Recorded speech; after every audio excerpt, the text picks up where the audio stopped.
Recently I decided to challenge myself to do something that I've never done before, and that is to grow my Uncle Leo heirloom tomatoes in pots on our porch. And I wanted to do this because not everybody has the amount of space that we have here. We've got about an acre of land here at Suansock Homestay. So I wanted to challenge myself to grow tomatoes in pots on our porch to demonstrate, hopefully, how easy it is. Stick with me and you'll find out for sure. A lot of the customers that we get here at Suansock live in the city, they live in apartments, they don't have a lot of space to grow stuff.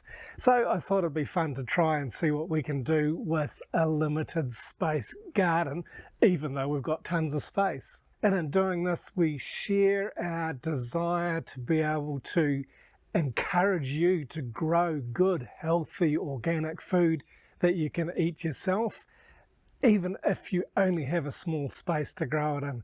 You're going to be getting good food, you're going to get a great harvest, you're going to be helping the environment by growing your own food, not going down to the store to buy it where it's been shipped in from Lord knows how far away.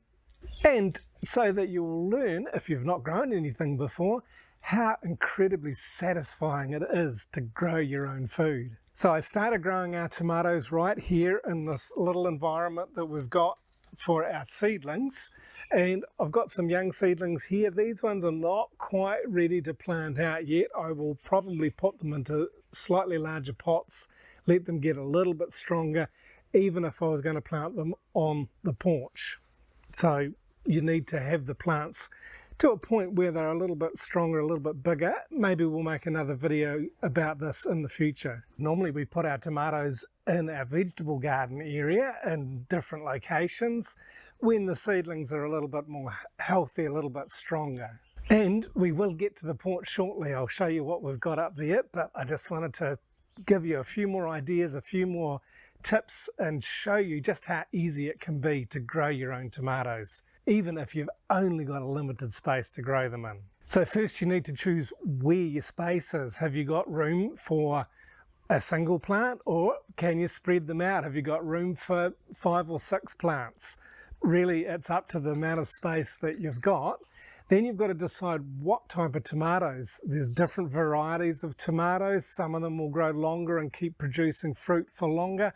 Others of them will grow and set fruit in a specific amount of time. These ones are both often climbing tomatoes, but then you've also got dwarf tomatoes that don't get too big, that don't require any trellis or stakes to climb up. They will stay low and close in. And in a lot of cases that people do grow in containers, they prefer to grow dwarf varieties of tomatoes, but it's up to you. Our Uncle Leo tomatoes, our old heirloom tomatoes, they can grow quite tall. So I've chosen a space where I can put trellis up to support the plants and the fruit as it grows. In growing tomatoes in containers, or any plants in containers, you've got to think about where you're planting them, how much sun they're getting, if they're exposed to rain or not. And the great thing about having them in containers is that if you don't choose the right location at first, you can always move the containers to what might be a better spot. And just experiment as you go, take notes and look at how the plants are doing. Even photograph your plants. If you're just beginning and you're not sure, take photos of them. Make use of those date stamps on your photos so that you know at what stage your plants are at and at what stage you move them if you're moving them around. And then you must consider the type of container that you're putting them in. We put ours in what we call our 20-baht baskets. They're a cheap, readily available basket that's a good size, and they've got lots of slots in the side of them so they don't hold the water so much as a pot will do.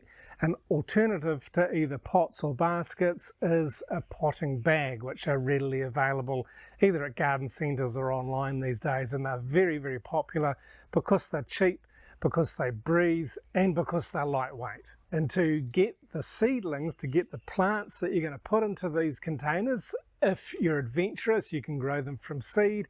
If you're not so adventurous, if it's maybe the first time trying this, it's probably easier to go down to your local garden store and buy some tomato seedlings. And this means that you can choose plants that are a good size for transplanting into your containers. And if you're not sure about this, ask the staff at the garden centre. I'm sure you'll find somebody that will give you some good information. And so with that basic information about how to get started, let's go and take a look on our porch to see what you can expect. Here we are on our porch with these tomatoes here that I potted probably about 2 months ago, just at the beginning of the rainy season here in northern Thailand, and I am thrilled. I wasn't sure if they would set flowers and set fruit or not. I'd read online somewhere that growing in Thailand in tropical areas, you need to plant your tomatoes at the right time of the year, because if it's too hot, they're not going to set fruit. It's been pretty warm here, it's been very humid, but we have got flowers growing and we have fruit set already, which I'm really thrilled about. It was so exciting to see the flowers appear and then just recently see the fruit as well. And they're pretty healthy. I've just had a look at them. There are a few aphids on them. There is a little bit of a problem with something that's curling the leaves and making them go brown. I'm not sure what that is, but I'll just trim the leaves and look after them.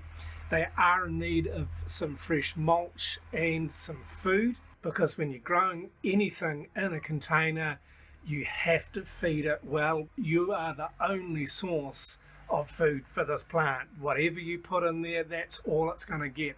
It's not like planting out in the garden where the roots of plants can go deep or wide and look for their own food. They're in a limited amount of space with limited capacity to feed, so you've got to be giving them good food.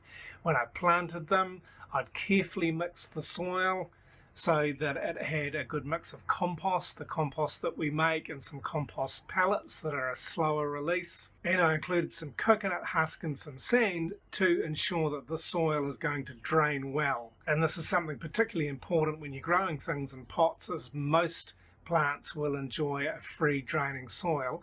You've just got to make sure to keep them watered fairly frequently.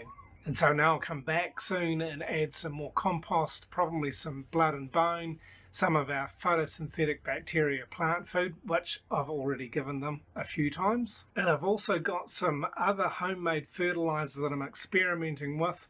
When I cut down the plants, the tomato plants after my last harvest, I chop them up and put them in a barrel with some water and other weeds and just let them seep, because I've read that this is a great way to add more nutrients for your tomatoes that you're going to continue to grow, is by using the old stock as fertilizer for the new plants. And as your plants grow, once they start off, they're going to be quite small, but as they continue to grow, they're going to need more water. So you're just going to have to pay attention to them. Just look for wilting leaves. If the leaves look a bit wilted, just water them a little bit more frequently than you have been, and this will usually bring them back to full health again. Growing tomatoes or other plants on your porch is a pretty good location, because if you're like me, you're out on your porch fairly frequently, so you can pay attention to them. You can give them a bit more food or a bit more water if they need it, or bring them into the shade or take them into the sun if necessary. So you're just able to pay attention and gauge the growth of your plants and enjoy the growth of your plants more when they're on your porch and in close proximity to where you are regularly anyway. And as I said earlier, eating tomatoes that you're able to grow yourself and harvest yourself is nothing like buying them from the store. Store-bought tomatoes are usually harvested before they're ripe, and they're transported probably quite a long way. They're possibly force-fed, they're possibly force-fertilized with all manner of chemicals. But if you grow your own, you can keep an eye on them, you can pick them just as they're getting ripe. This means they are going to be sweeter and juicier and just overall have a ton more flavour and a lot more goodness in them than what you get from the store. Certainly more so than what you get from a bottled or a canned tomato that you buy at the supermarket.